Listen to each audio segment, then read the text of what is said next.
Hi viewers, இன்றைக்கி நம்ம 9ஆம் வகுப்பு சோசியல் சயின்ஸில் இருக்க முக்கியமான உங்களுக்கு தெரியுமா பாக்ஸ் கொஸ்டின்ஸ் எல்லாம் பார்க்கலாம். இதுக்கு முன்னாடி வீடியோவில் 3 லெசன் ஹிஸ்ட்ரியில் 3 லெசனில் இருக்க உங்களுக்கு தெரியுமா பாக்ஸ் கொஸ்டின்லாம் பார்த்தோம். அந்த வீடியோ பார்த்து வந்து இதை பாருங்கள். இது 4வது லெசன்லேருந்து பார்க்கலாம். 4வது லெசன் அறிவு மலர்ச்சியும் சமூக அரசியல் மாற்றங்களும். இதில் இருக்கிற உங்களுக்கு தெரியுமா கொஸ்டின்ஸ் எல்லாம் பார்க்கலாம்.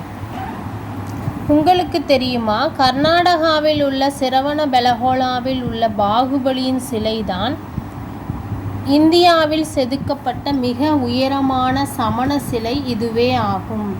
இந்தியாவில் செதுக்கப்பட்ட மிக உயரமான 57 அடி கொண்ட சிலை சமண சிலை எது அப்படின்னா இந்த பாகுபலி சிலை தான். இது எங்கே இருக்குது அப்படின்னா இது வந்து கர்நாடகாவில் உள்ள சிரவணபெலகோலாவில் இருக்க பாகுபலியின் சிலை தான். இவர் வந்து கோமாதீஸ்வரர் என்றும் அழைக்கப்படுகிறார். இந்த கர்நாடகாவில் உள்ள சிரவணபெலகோலாவில் இருக்கிற பாகுபலி சிலை அவர் வந்து கோமதீஸ்வரர் என்றும் அழைக்கப்படுகிறார். கோமதீஸ்வரர் என்று அழைக்கப்படுகிறவரும் பாகுபலி தான். நெக்ஸ்ட் உங்களுக்கு தெரியுமா,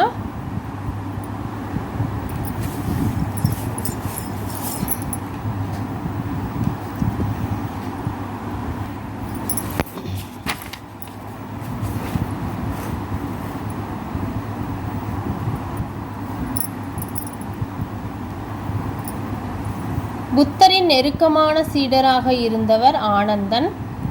அவர் ஒருமுறை புத்தரிடம் பெண்கள் துறவியாக முடியுமா என கேட்டார். அதற்கு புத்தர், பெண்கள் உலக இன்பங்களையும் ஆடம்பரங்களையும் துறந்தால் அவர்களும் ஆண்களைப் போல துறவியாக முடியும், மெய்யறிவையும் அடைய முடியும் சொல்லி ஆனந்தன் கிட்ட, அவருடைய நெருக்கமான சீடரான ஆனந்தன் கிட்ட புத்தர் சொல்றாரு. உங்களுக்கு தெரியுமா, ஈரானின் அசிரிய பேரரசும் இந்தியாவில் மகத பேரரசும் உருவாக இரும்பு கலப்பை சார்ந்த விவசாயம் வழிவகுத்தது. இந்தியாவில் மகத பேரரசு உருவாக இரும்பு கலப்பை சார்ந்த விவசாயம்தான் வழிவகுத்தது. ஈரானில் வந்து அசிரிய பேரரசு, இந்தியாவில் மகத பேரரசு உருவாக இரும்பு கலப்பை சார்ந்த விவசாயம் வழிவகுத்தது.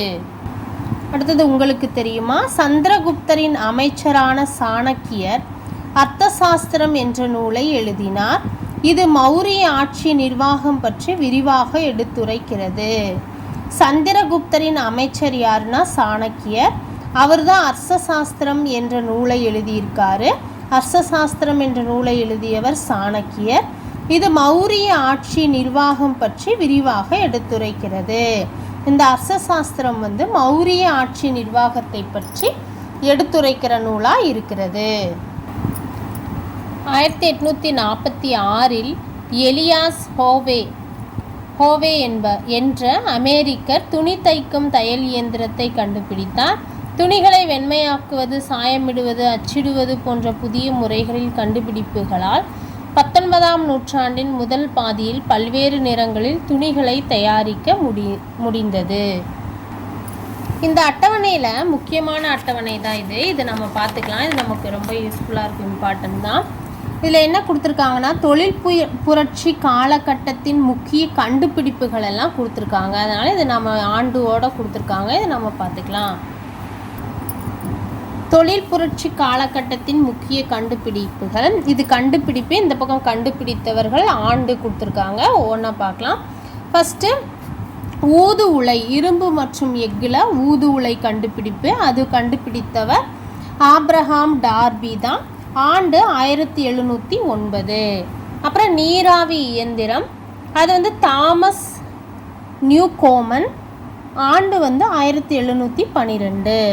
அப்புறம் பறக்கும் நாடா, அதாவது ஜவுளியில் பறக்கும் நாடா கண்டுபிடித்தவர் ஜான் கே.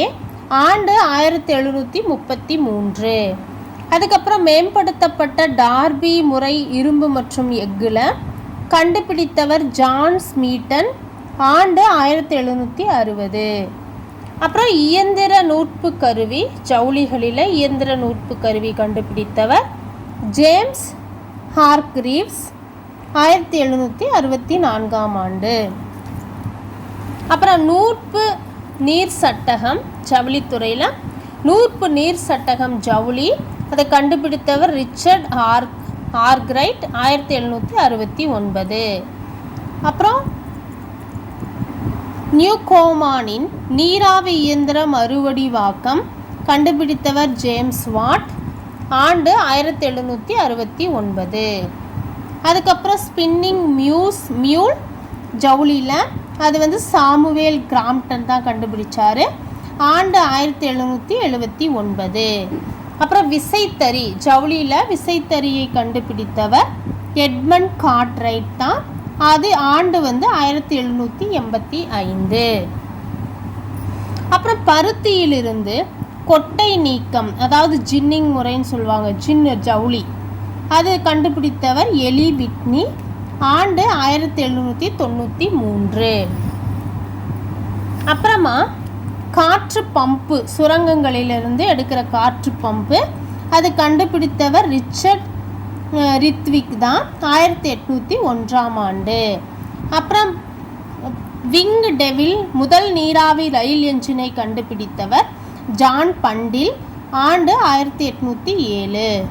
அப்புறம் தி புட்சர் ரயில் என்ஜின் கண்டுபிடித்தவர் ஜார்ஜ் ஸ்டீபன்சன், 1814. சுரங்க பாதுகாப்பு விளக்கு கண்டுபிடித்தவர் ஹம்ப்ரி டேவி, ஆண்டு 1815. அப்புறம் சுரங்க பாதுகாப்பு விளக்கு தான் 1815. தையல் இயந்திரம் சாமுவேல் மோர்ஸ் தான் 1844 கண்டுபிடிச்சிருக்காரு.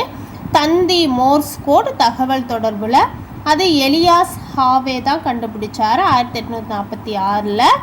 குறைந்த செலவிலான எஃகு தயாரிக்கும் முறை ஹென்றி பெஸ்டிமர் தான் கண்டுபிடிச்சார் 1856. அப்புறம் தொலைபேசி, அது அலெக்சாண்டர் கிரஹம்பெல் தான் தொலைபேசியை கண்டுபிடிச்சார் 1876. அப்புறம் கம்பி இல்லாத தகவல் தொடர்பு கண்டுபிடித்தவர் தாமஸ் ஆல்வா எடிசன், ஆண்டு 1879. ஒளிரும் மின்விளக்கு கண்டுபிடித்தவர் மார்க்கோனி, ஆண்டு 1899.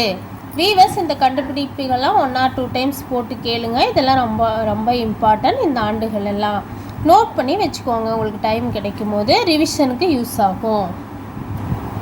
இந்த பாக்ஸில் என்னென்னா, இந்திய 16ஆம் நூற்றாண்டு முதலாக இந்தியாவிலிருந்து ஐரோப்பிய சக்திகள் தான் கீழே அட்டவணையில் கொடுத்துருக்காங்க, அது பார்க்கலாம். ஃபஸ்ட்டு போர்ச்சுகீசியர், இதெல்லாம் 16ஆம் நூற்றாண்டு முதலாக இந்தியாவில் இருந்த ஐரோப்பிய சக்திகள். போர்ச்சுகீசியர் 1505 1961. டச்சு கிழக்கிந்திய கம்பெனி நெதர்லாந்து 1605 1825 வரை. டேனிஷ் கிழக்கிந்திய கம்பெனி டென்மார்க்கு 1620 முதல் 1869 வரை. பிரெஞ்சு கிழக்கிந்திய கம்பெனி 1668 முதல் 1954. ஆங்கிலேய கிழக்கிந்திய கம்பெனி 1612 முதல் 1757 வரை. ஆங்கிலேய கிழக்கிந்திய கம்பெனியின் ஆட்சி, அது ஆண்டு 1757 முதல் 1857 வரை. ஆங்கில ஏகாதிபத்திய ஆட்சி 1858 முதல் 1947 வரை. இதெல்லாம் 16ஆம் நூற்றாண்டு முதலாக இந்தியாவில் இருந்த ஐரோப்பிய சக்திகள் ஆகும். வீவர்ஸ், இதோட இந்த வீடியோ முடிச்சுக்கலாம். 9ஆம் வகுப்பு சமூக அறிவியலில் வரலாறு பாடங்களில் இருக்கிற முக்கியமான பாக்ஸ் கொஸ்டின்ஸ் எல்லாம் பார்த்துட்டோம். அடுத்த வீடியோவில் புவியியலில் இருக்கிற முக்கியமான பாக்ஸ் கொஸ்டின்லாம் பார்க்கலாம்.